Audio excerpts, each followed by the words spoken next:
Okay, so attention class. Okay, right now, we're about to start our panel discussion. Members of the Rochester Association of Black Journalists. The Rochester Association of Black Journalists was chartered in April of 2014.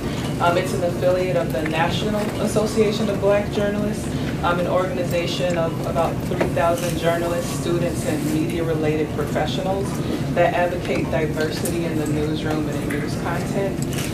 The Rochester Association of Black Journalists' mission is to help ensure diversity in the area of media and accurate, balanced coverage of communities of color while serving as a resource for both established and aspiring communicators of African descent. Khristopher Brooks from the Democrat and Chronicle. Talking about yourself is always like really weird. Well, if Sasha's new, I'm brand new. I've only been here a month. My name is Khristopher Brooks. I am the Innovation and Entrepreneurship Reporter for the DNC. Take that as you will. I came here from Florida, actually, right outside of Tampa, a small town right outside of Tampa called Plant City. But I'm originally from Detroit, so it's not like I'm foreign to cold. I know snow. And started my career in 2000 in high school, right? Wrote high school sports and hated it, and decided to do news. So I've been a professional for about 8 years. Before I came here, I actually wrote about schools most of my career. Like 8 years I wrote about higher education. And was doing that in Virginia and Tennessee, Nebraska, Florida before I came here. And I applied for this job, and the editor over at the DNC said, well, you know, a lot of our, innovative things come out of our universities, and you have the college background, so just start at RIT and UR and just let them be your Sherpas and just sort of go from there. So we're seeing if that's going to work out so far, but I'm enjoying myself here. I'm going to be a soon-to-be member of RIBJ. I just got here. I haven't been to a meeting yet, but I will be a member. My job more so is to write about sort of the innovation ecosystem that the city's in the middle of creating. I spend a lot of my time talking to startups, talking to venture capitalists, inventors, patent lawyers. Everything sort of around that space is my audience and the people that I'm writing for and to. So it's sort of a new beat for me, and I'm still learning the city a little bit.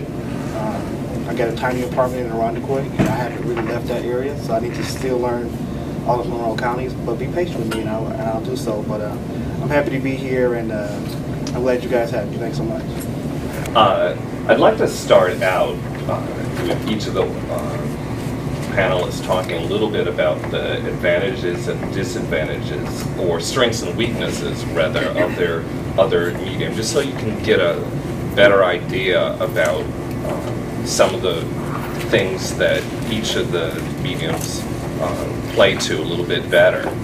Let me start on my left with Chris. Sure, thanks. We are in strong efforts to try to transition ourselves from typically known as a newspaper company to more of a digital company. I can't necessarily, you need me to speak louder? Yes. Sorry.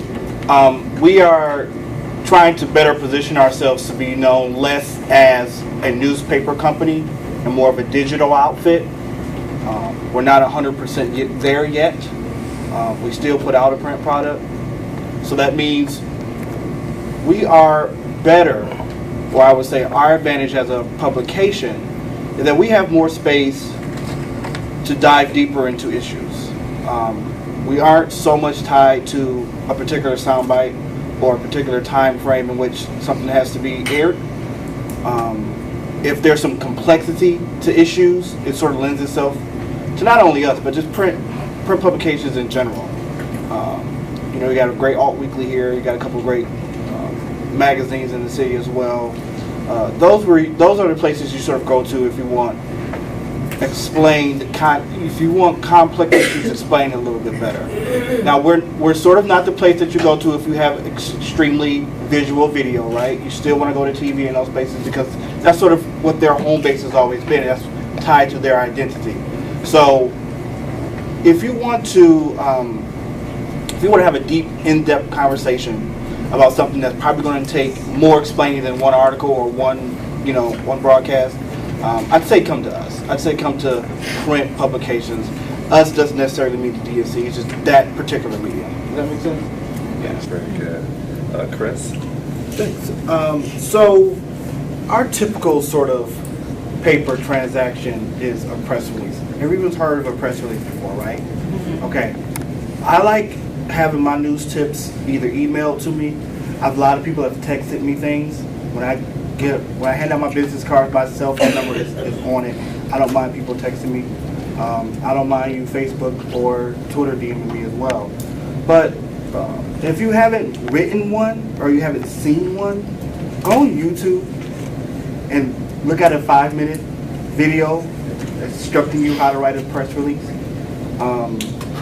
We're basically saying we need to know when it's happening, where it's happening at, why we should care. Because like Sasha said, at the end of the day, if we're going to cover this story, we also have to let our bosses know too. And if we can't convey to them why we're excited about covering this, it's probably not going to happen. And that the onus falls upon you guys to make us care. I mean, it does.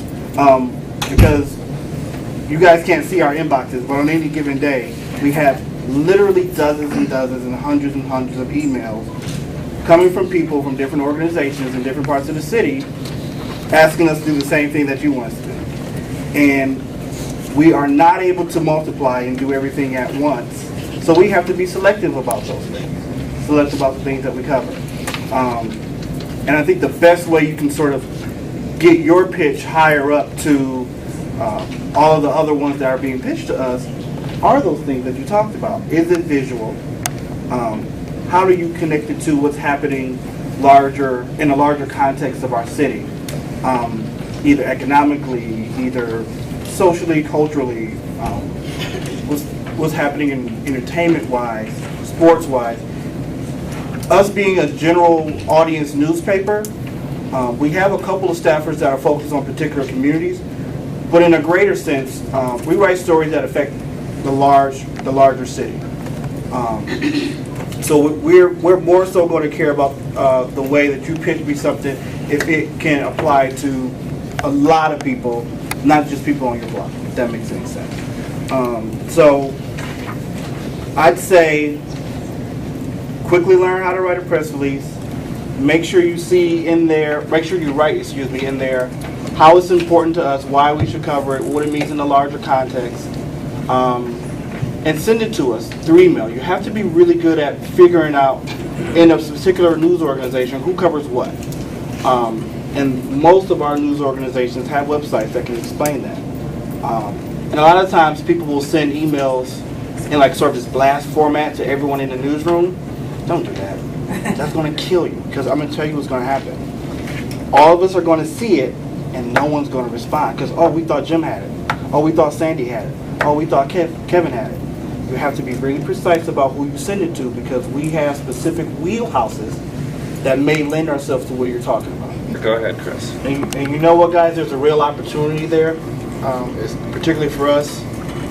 The way our reporters are structured, we have one person who is in charge of community news, basically east of town, and then another person west of town. We actually have an opening for the person west of town, which is a different story. But if you want to freelance hyper-local community news, actually the woman in charge of that at the DNC is a sister. It's CJ, Cynthia Benjamin, over at the DNC. So we were just talking about relationships. That's an easier relationship to make with someone like us. You know what I'm saying? So we can't get to everything in those tiny pockets of the city, but you guys are starting to become the eyes and ears for us, because we have to be at the 9:30 meeting, or we have to figure out, how we're going to tell the story visually, or things like that. And when you build these relationships with us, you get a better sense for what type of stories or what type of incidents might lend themselves to us needing to know about. And you can be sort of that blogger or Citizen journalist. citizen journalist for us. Tell Cynthia about it. There's a real opportunity there because, let's be honest, you guys, she looks like us. And it's easier to make that relationship and make that connection with her as opposed to, you know, like you said, a blonde, blue-eyed woman on the anchor desk. And I'm going to get to you guys' questions, but I want to answer a little bit part of your question a little bit more directly. Let me be blunt here. It is, this organization is great and it's for camaraderie. It is not up to this organization to keep us in individual newsrooms, which they don't own. They can't do that. It is up to the leadership of these individual organizations to help us stay. And traditionally, the reasons why we've hopped to different places, 5 reasons. Number 1, we've been somewhere and we've worked and they haven't helped us grow our skill set. No one wants to be complacent where we work at. We want to be better at what we do. Everybody got into this because we were half crazy and we want to be better than what we were 6 months ago. Not a lot of places are doing that well. This is what I was talking about when I'm saying if you guys know specifically the roles of each of these media people in our organizations, it helps you a lot more. Does anybody know Erica Bryant? Yes. She's a sister. Yes, she is. And Right she was there. a panelist last was year. on this last year. And she, Great writer. her column, she's a sister, and her column is about positive news. If about positive news.